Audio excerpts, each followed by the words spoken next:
for most people, there's really no such thing as a regular Aston Martin. But even for those who have no problem affording any of the British sports car manufacturers' production cars, the Vulcan is pretty out there. The Aston Martin Vulcan is one of the fastest and rarest cars in the world today, and it's a model that's simply bursting with superlatives.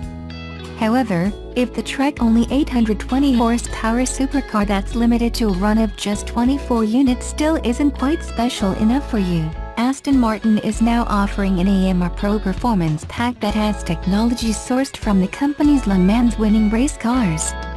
The basic Vulcan is already a staggering piece of automotive engineering with a naturally aspirated 7.0-liter V12 mated to a 6-speed sequential transmission, which is housed in a body that's as visually stunning as any performance car we've seen to date.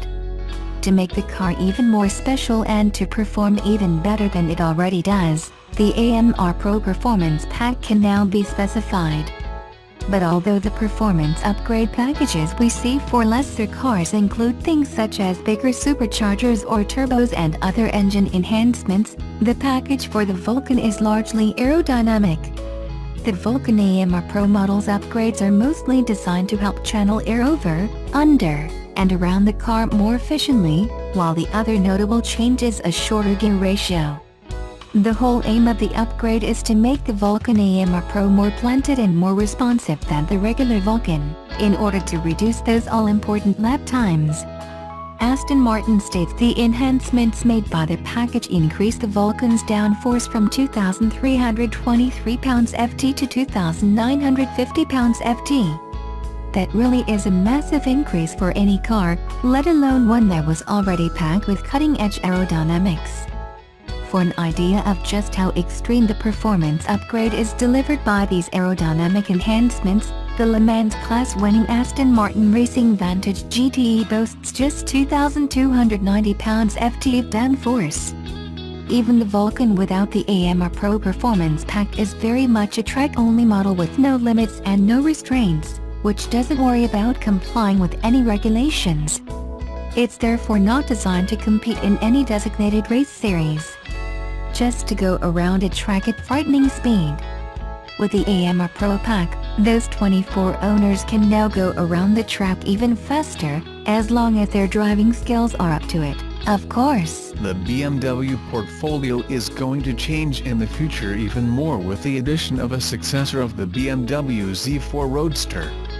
BMW joined forces with Toyota, and the two companies worked on a platform that would be used as basis for two legendary cars, the Z4 and the new Supra. Until we get to see them launched and their exact specs, the engineers are still testing their chassis on the ring, and the latest footage coming from the Green Hell shows a Z4 prototype being pushed to the limit, wearing some very interesting canards. Why they're installed on the front bumper is still a mystery as of now, as they will most likely won't be used on the production model. Then again, the old Z4 was used as a GT3 or GTE model for years, and we may see the new one being turned into a competition car as well. The chances of that happening are slim, though, as BMW already confirmed that the upcoming M8 will be used in races around the world. Nevertheless, the sound of the engine is as enticing as ever, making us wonder whether the dreamed BMW Z4M car could actually become reality once the new model is launched. Using a soft top instead of the traditional metal retracting roof the Z4 got us used to, the handling of this roadster should put BMW back on the map in the shrinking niche. Under the hood we'll find both 2-liter and 3-liter petrol engines, with power output ranging from around 200 horsepower for entry-level models to around 350 horsepower for the Z4 M40i performance model.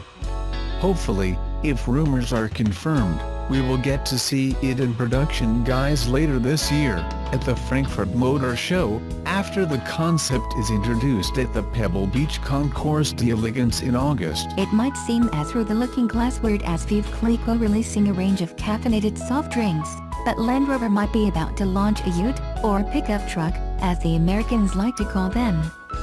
Speaking at the first Australian drive of the enticing new 2018 Land Rover Discovery, JLR's Australian Managing Director Matthew Wiesner admitted he would dearly love to see a pickup truck in the Land Rover range, because it would have enormous sales potential in Australia and, frankly, around the world, with Mercedes-Benz, for one, about to launch a high-end competitor for the Toyota Hilux. A pickup would be the #1 desired product for us, Wiesner said. I mean, there's enormous demand, and you have to remember that it's a product that sits very much in our space. Such a vehicle, a radical departure for the classy, supremely English brand, Land Rover, would have enormous appeal both in Australia and in the home of the pickup truck, the USA. And it could be based on the next Defender, depending on how its design shakes out. Wiesner admits that, while there is huge demand for a new Defender in markets like Australia, he's still far away from being able to announce any new news about its impending arrival on the global stage.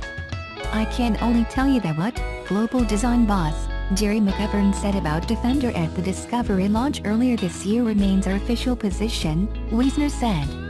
McGovern told Car Advice in Utah earlier this year that he was sick of Australian journalists asking about Defender, but that it's going to be nothing like those bloomin' concept cars above we showed a few years ago, because we took the mick with those.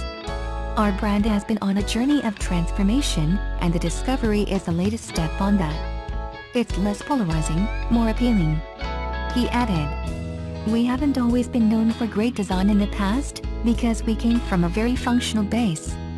The cars looked like they did so they could do what they had to, but that's what I want us to be known for. Design. You'll see that on Defender, it is coming. We've pushed Discovery closer to Range Rover, which will allow the Defenders to come in under that. McGovern says the brand will be split into 3 pillars, with Range Rover standing for exclusivity, Discovery equaling versatility, while Defenders are going to be all about their durability. The end goal is to have a bigger family of Land Rovers available, allowing the company to build volume and tap into the growth in SUV demand. The Defenders, when they come, there will be a whole family of them, and if you look at where we currently are and where we could be in 6 or 7 years' time, it's a massive shift, McGovern said. So, Defender is coming, and the Ute version might well be part of its offering, but for now, it's a case of wait and see. Land Rover has confirmed full details for its all-new Discovery range ahead of its official showroom arrival next month. The local division of the British off-road brand has revealed a massive model range for its 7-seat off-roader, consisting of 12 variants, plus a special first edition for early adopters, that are defined across 4 trim levels, S, say, HSE and HSE Luxury, and the option of 2 diesel engines in 5 or 7-seat configurations. The range opens up at $65,960, plus on-road costs, for the entry-level, 5-seater Discovery STD4 and tops out at $131,871, plus on roads, for the fully loaded first edition that is limited to 2,400 vehicles worldwide.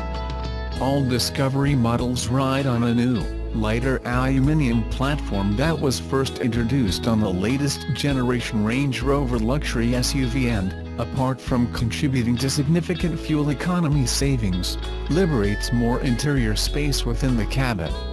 Measuring 4970mm long, 2220mm wide and 1846mm tall, the Discovery is 141mm longer than its predecessor, but is marginally narrower and sits lower.